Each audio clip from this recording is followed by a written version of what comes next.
Welcome to Wisdom from the House. So for the month of September, I'm going to talk about when to keep your mouth shut. I know this is a topic women and men, we don't really want to hear about when to keep our mouth shut because we want to say what we want to say, but that's not always the best thing to do. So Proverbs 21 and 23 says, "Whoso keepeth his mouth and his tongue keepeth his soul." I think that goes without saying. That's going to be my quote for the whole month. When you keep your mouth and your tongue, you keep your soul. So today I'm going to talk about the 4 functions of the tongue. Number 1, the tongue is to gauge you. The tongue inevitably becomes the gauge for our maturity. Our faith will never register higher than our words. You know what we've been talking about? I think I started out many videos ago about my words have power. And so what you say is what really comes to pass. Number 2, your tongue is to guide. The tongue sets things into motion. It will either diffuse it or it will kindle the course of action. Have you ever said something that triggered something good, but then you said something and it triggered something bad? And one of the things I hear people say is, I love you to death. Do not love me to death. Please love me to life.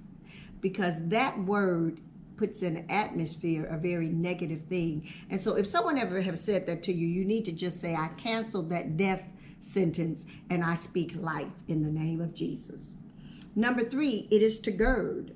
The tongue has the power to extend your life or your death in our lives.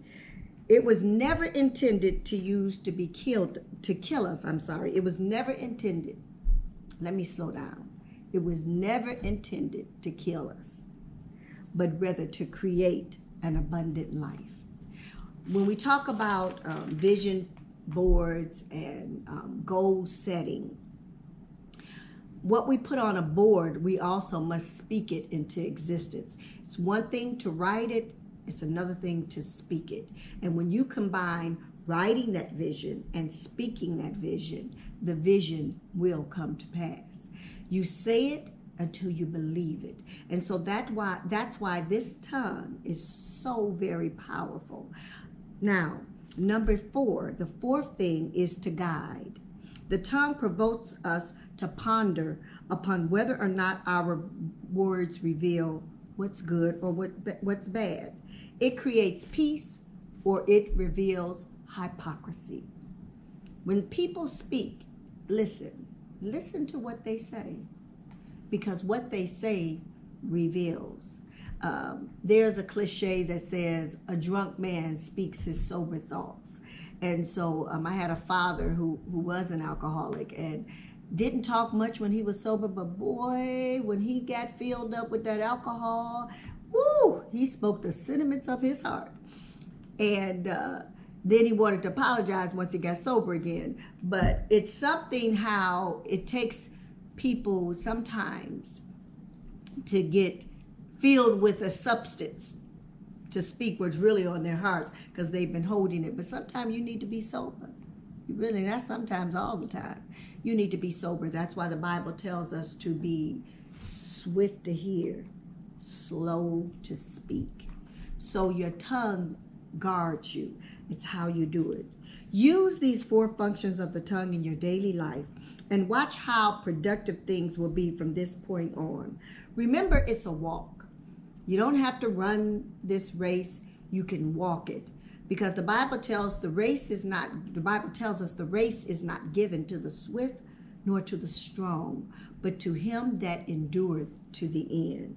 So next week, we're going to begin to talk about the 20 times you should keep your mouth shut. So I want you to spread the word.